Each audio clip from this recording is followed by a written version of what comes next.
स्वागत है आप सभी लोगों का हमारे YouTube चैनल स्टार जिया सब में। हम लोग अपने इस चैनल के माध्यम से इतिहास विषय पे बातचीत कर रहे थे और जो मध्यकालीन इतिहास में हम लोगों का मुद्दा चल रहा था वो था स्वतंत्र प्रांतीय राज्य। स्वतंत्र प्रांतीय राज्यों में हमने आपको कई सारे राज्य मालवा, गुजरात, कश्मीर, जौनपुर ऐसे तमाम सारे राज्यों के बारे में बातचीत किया था। उसके बाद जो हम लोगों की टॉपिक चल रही थी वो था एक महत्वपूर्ण राज्य जो साम्राज्य का स्वरूप धारण किया था, वो था विजयनगर साम्राज्य। विजयनगर साम्राज्य को अगर देखा जाए तो हमने इसके एक पार्ट में वीडियो आपको दे दिया था। जिस पहली पार्ट के वीडियो में हमने संगम वंश और सालू वंश के बारे में स्पेशल बात किया था और साथ ही साथ विजयनगर साम्राज्य की पृष्ठभूमि पे मैंने बातचीत किया था।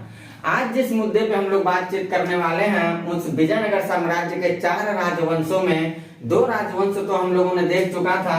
2 राजवंशों के बारे में आज हम लोग बातचीत करेंगे, जिसमें एक है महत्वपूर्ण राजवंश तुलु वंश और दूसरा जो है वो है आरावीडु वंश।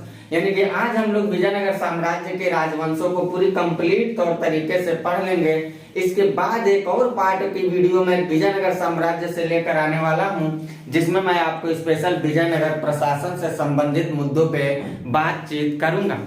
क्लास को जारी रखने से पहले हम आपसे यही कहेंगे कि अगर अभी तक आप हमारे चैनल को सब्सक्राइब नहीं किए या हमारे चैनल से आप अभी नए नए जुड़े हैं तो प्लीज आप चैनल को सब्सक्राइब करते चलिएगा, बेल आइकन को प्रेस करिएगा और वीडियो को ज्यादा से ज्यादा लाइक और शेयर करते रहिएगा, क्योंकि आप लोगों के ही इस साथ और सहयोग से हमारी हौसलाएं बढ़ती रहेंगी और मैं निरंतर प्रयास करता रहूंगा, जिससे आप लोगों के भावी प्रतियोगी परीक्षा के लिए मैं महत्वपूर्ण कंटेंट को अपने YouTube चैनल के माध्यम से उपलब्ध करवाता रहूंगा। तो मैं आशा करता हूं कि आप लोग मेरा साथ और सहयोग देंगे। हम चलते हैं अपने सीधे टॉपिक पे। मेरा टॉपिक है विजयनगर साम्राज्य पार्ट 2, जिसमें स्पेशल बातचीत करने वाला हूं मैं आपसे तुलु वंश के बारे में। इसके पहले की वीडियो को आप ना हो तो एक बार देख लीजिएगा, जो पार्ट 1 है, तो हो सकता है आप और बढ़िया से पार्ट 2 को समझ पाएंगे। तुलु वंश के बारे में देखा जाए तो तुलु वंश के संस्थापक के रूप में जो आता है उसका नाम बताया जाता है वीर नरसिंह था और कहा जाता है कि इसका जो शासन काल था, इसका शासन काल बहुत दुखमय के रूप में काटा गया है। जैसे ये सिंहासन पर बैठता है तो इसके साम्राज्य के आंतरिक विद्रोह बहुत ज्यादा शुरू हो जाते हैं और साथ ही साथ वाह आक्रमण भी बहुत ज्यादा जारी हो गए थे। आंतरिक विद्रोहों और वाह आक्रमणों का सामना कर पाना इसके लिए बड़ा मुश्किल हो गया था। इसलिए इसके शासन काल के दौरान देखा गया है तुलु वंश धीरे धीरे कमजोर शक्ति के रूप में दिखाई देने लगा। हालांकि ये बात कहना बिल्कुल गलत होगा कि तुलु वंश का अंत एक तरह से हो चुका था, ऐसा आप नहीं कह सकते हैं। सत्ता की कमजोर हो रही स्थिति का फायदा ही उठाने की ये बात कहा जाए या कमजोर सत्ता को उत्थान करने के लिए इस वंश परंपरा से एक शक्तिशाली शासक का उदय होता है और वो शक्तिशाली शासक जो आते हैं वो है कृष्णदेव राय। इनके संस्थापक जो वीर नरसिंह था, आंतरिक विद्रोह और वाह आक्रमण इतना ज्यादा इसको प्रभावित कर देता है। 1505 से लेकर के सत्ता को मात्र 4 साल के अवधि तक संचालित करता है। 1509 तक जाते जाते इसकी देहावसान हो जाती है। इसके मर जाने के बाद उत्तराधिकारी के रूप में जो तुलु वंश में अगला शासक आता है वो शासक था कृष्णदेव राय। जो कृष्णदेव राय पूरे विजयनगर साम्राज्यों में देखा जाए तो एक बहुत ही शक्तिशाली शासक के रूप में दिखाई देते हैं। एक ऐश्वर्यशाली, एक प्रभावशाली शासक के रूप में आते हैं, जो अपनी शक्ति संपन्नता के ही कारण केवल इतिहास में चर्चित नहीं थे, अपितु स्थापत्य कला और बहुत सारे धार्मिक सहिष्णुता के द्वारा किए गए कार्यों के अनुसार भी इतिहास में बहुत ज्यादा चर्चित है। साथ ही साथ इस बात को कहने में कोई गुरेज नहीं है कि कृष्णदेव राय जो थे वो विद्या का संरक्षक आदमी थे और कई सारे उन्होंने ग्रंथों को की भी रचना कर दिखाया था। कृष्णदेव राय कोई मामूली शासक के रूप में नहीं आते हैं। अगर उनके बारे में देखा जाए तो उत्तराधिकार के रूप में आने वाले कृष्णदेव राय जो थे वो सबसे शक्तिशाली शासक के रूप में दिखाई देते हैं और गद्दी पे बैठने के बाद इन्होंने अपने प्रतिद्वंदियों के साथ तमाम सारी युद्ध नीतियों का पालन करते हुए उन प्रतिद्वंदियों के खिलाफ कई सारे अभियान जारी करते हैं। और ये भी बताया जाता है कि जितने सारे अभियान इन्होंने जारी किया था उन अभियानों में लगभग इनको सफलता ही प्राप्त होता चला गया। बहुत बड़ी बड़ी क्षत्रिय राजाओं को धाराशाही करने में कृष्णदेवराय बहुत ज्यादा सफलता की तरफ दिखाई देते हैं। कहा जाता है कि अपने सैन्य अभियान के दौरान इन्होंने 1509 से 10 के आसपास में बीदर के जो सुल्तान थे महमूद शाह, इनकी बढ़ती हुई ऐंठन को शांत करने के लिए इन्होंने निकला और बहुत ही बेसब्री के साथ इनको अपदस्थ कर देते हैं और इनकी जितनी ज्यादा गर्मी थी उसको शांत कर देते हैं। इसके बाद ये 1512 के आसपास निकलते हैं बीजापुर के क्षेत्रों में और वहां मिलता है यूसुफ आदिल शाह, जो अपने रायचूर की शक्ति को लेकर बहुत ज्यादा घमंड से प्रभावित था, बहुत ज्यादा घमंड में जी रहा था। उसकी घमंड को चूर चूर कर दिए थे। 1512 के आसपास यूसुफ आदिल शाह जैसे अपदस्थ हो जाता है, उसकी रायचूर वाले क्षेत्र को कृष्णदेवराय अपने अधीनस्थ कर लेते हैं। इसके अलावा देखा जाए तो इन्होंने इतनी सारी उपलब्धि को लेने के बाद एक उपाधि धारण किया, अपने आप को एक उपाधि से संबोधित किए थे। वो उपाधि इनकी जो थी वो था यमन राज स्थापनाचार्य की उपाधि को धारण किए थे। इसके अलावा भी इतिहास में इनको कई सारे उपनाम से पुकारा जाता था, जो उपनाम उपाधि के रूप में ही देखा जाता, जैसे अग्निभोज के नाम से जाने जाते थे, जैसे आंध्र भोज के नाम से जाने जाते थे, जैसे आंध्र पितामह के नाम से भी ये इतिहास में बहुत चर्चित हुए। कृष्णदेवराय की अभी सैन्य अभियान समाप्त नहीं हुई थी। उन्होंने सैन्य अभियानों में अभी पूरी तौर तरीके से देखा जाए तो अपने सैन्य अभियानों में 1509-10 से जो शुरू किए थे सैन्य अभियान, वो 1520 तक जाते जाते समाप्त किए। सारे दुश्मनों को 1520 तक अपदस्थ किए थे।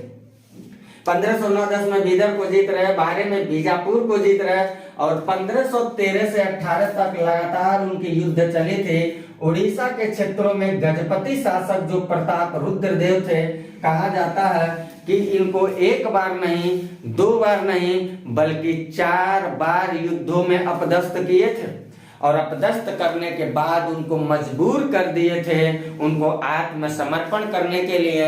यही कारण है कि प्रताप रुद्रदेव जैसे एक शक्तिशाली शासक कृष्णदेवराय के समक्ष नतमस्तक हो जाते हैं। और यही नहीं, आपको जान के आश्चर्य होगा कि प्रताप रुद्रदेव जैसे शासक अपनी पुत्री का विवाह भी इनके साथ पूरी संपन्नता के साथ करते हैं। यानी कि कृष्णदेवराय को देखा जाए तो 1513 से 18 की जो उनकी अभियान थी, वो अभियान एक वैवाहिक संबंध के रूप में भी स्थापित हो जाता है और प्रताप रुद्रदेव की पुत्री से वो अपना वैवाहिक संबंध भी स्थापित करते हैं। इसके बाद उन्होंने 18 के बाद 19 के क्षेत्रों में और 20 के क्षेत्रों में गोलकुंडा के शासक जो थे कुली कुतुब शाह, इनको अपदस्थ करते हैं। बीजापुर के जो शासक थे इस्माइल आदिल शाह, इनको अपदस्थ करते हैं। यानी कि फाइनली रूप से देखा जाए तो 1520 तक कृष्णदेवराय अपने जिंदगी के समस्त शत्रुओं को मौत के घाट उतार देते हैं, या कह सकते हैं उनकी सारी गर्मी और सारी ऐंठन को चूर चूर कर देते हैं। यानी कि शत्रुओं से हो जाते हैं वो वंचित। वो कृष्णदेवराय जो 1509 में गद्दी पे बैठने के बाद अपनी सैन्य नीतियों का पालन करने में तमाम सारे क्षेत्रों को अपने अधीनस्थ करते करते 1520 तक वो पूरी तौर तरीके से अपने साम्राज्य को सुरक्षित जोन में रख लेते हैं। कहा जाता है कि कृष्णदेवराय एक ऐसे शासक थे, इनका जब शासन काल चल रहा था तो कुछ विदेशी यात्रियों का भी आगमन इनके शासन काल में हुआ था। कोई भी विदेशी राजा अगर कहीं अपना राजदूत या उच्चायुक्त को बना करके किसी राष्ट्र में या किसी राजा के पास भेजता है, इसका मतलब ये हुआ कि उस राजा के पास उपस्थित उसकी युद्ध नीति, उसकी कौशल क्षमता, ऐसे तमाम सारी चीजों से प्रभावित होकर के उन चीजों को जानने की बहुत लोगों की अभिलाषा थी। यही कारण है कि कृष्णदेवराय के शासनकाल में भी पुर्तगाली यात्री जो था डोमिंगो पायस, ये नाम आपको बिल्कुल याद रखना है, ये विजयनगर साम्राज्य का यात्रा किया था। एक और पुर्तगाली यात्री इनके शासनकाल में आया था, उसका नाम बताया जाता है बारबोसा करके था, ये भी आया था इन्हीं के शासनकाल के दौरान बताया जाता है। कृष्णदेवराय जो थे, चूंकि विजयनगर साम्राज्य की पूरी राजकाज की जो भाषा थी वो तेलुगु भाषा थी, कृष्णदेवराय भी तेलुगु साहित्य के बहुत ज्यादा जानकार व्यक्ति थे। यानी कि तेलुगु साहित्य के देखा जाए तो कृष्णदेवराय एक महान कवि के रूप में दिखाई देते हैं, और महान कवि के रूप में उन्होंने दो प्रमुख ग्रंथ तो बहुत सारे लिखे हैं, ये दोनों पूछी हुई बातें हैं, इसको याद रखिएगा।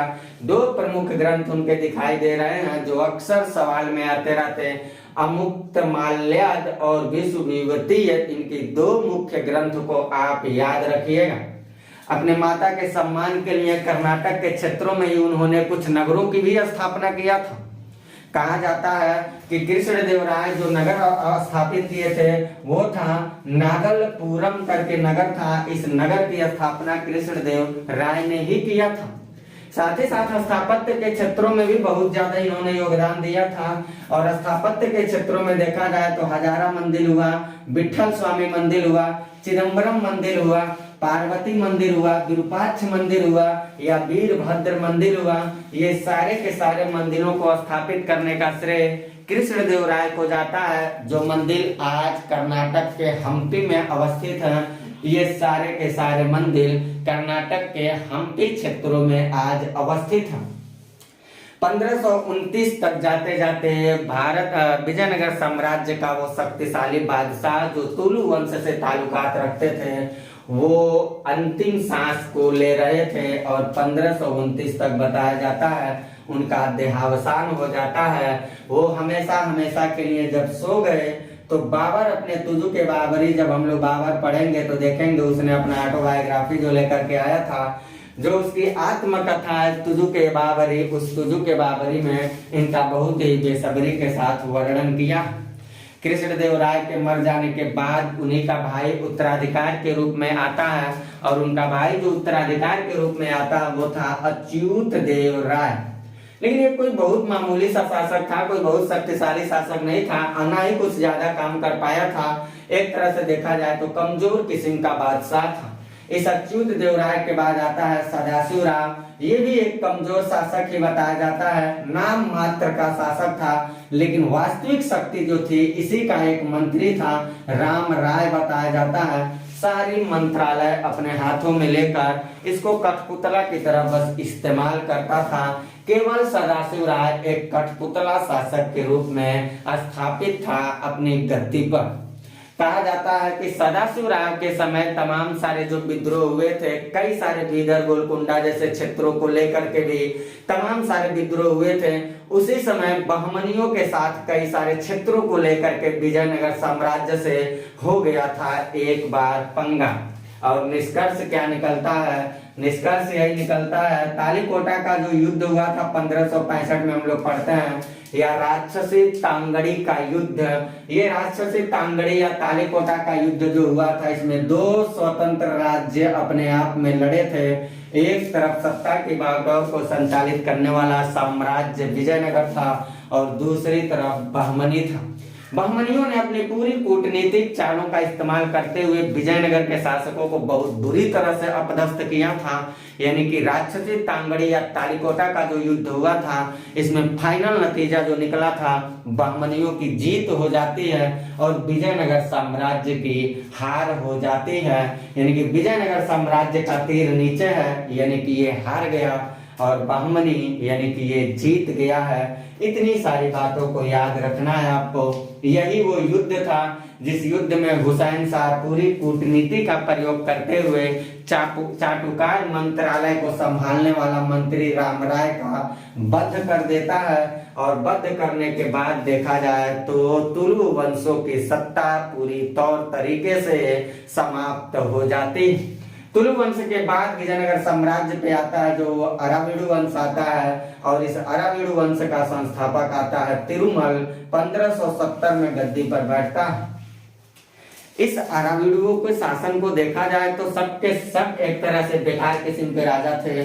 कहा जाता है इसके शासन का इतिहास तो कुछ मिलेगा नहीं। उत्तराधिकारी रंगद्वितीय आता है, ये भी गड़बड़ राजा था। रंगद्वितीय का उत्तराधिकारी वेंकट द्वितीय आता है और कहा जाता है कि जो वेंकट द्वितीय था इसने चंद्रगिरी को अपना जाकर के मुख्यालय बना लिया था।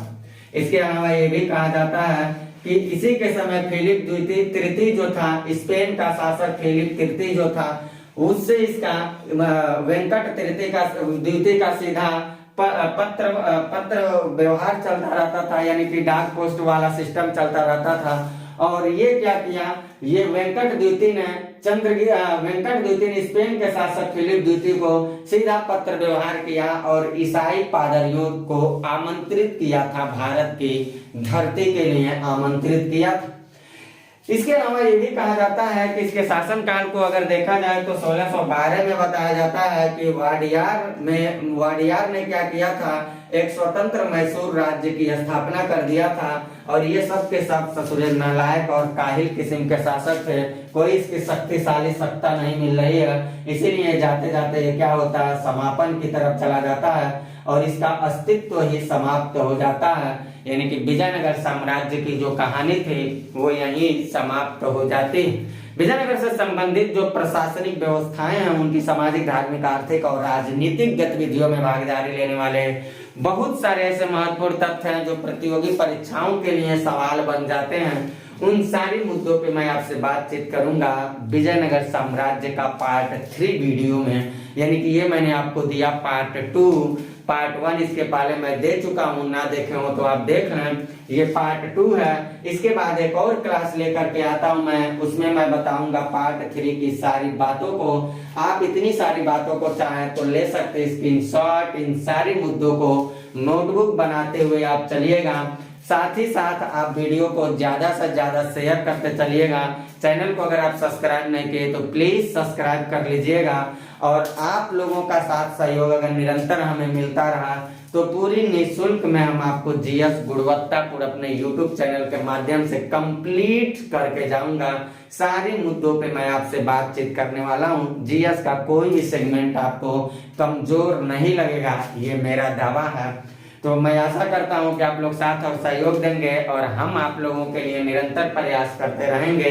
बाकी इतनी सारी बातों को आप साथ साथ लेके चलते रहिए। मिलता हूं अपने अगली क्लास में, जहां हम लोग बातचीत करेंगे विजयनगर साम्राज्य से रिलेटेड आने वाला पार्ट 3 का वीडियो, जिसमें थीम होगा हम लोगों का विजयनगर साम्राज्य का प्रशासन। तब तक के लिए लेता हूं मैं आपसे इजाजत। Bye, best of luck.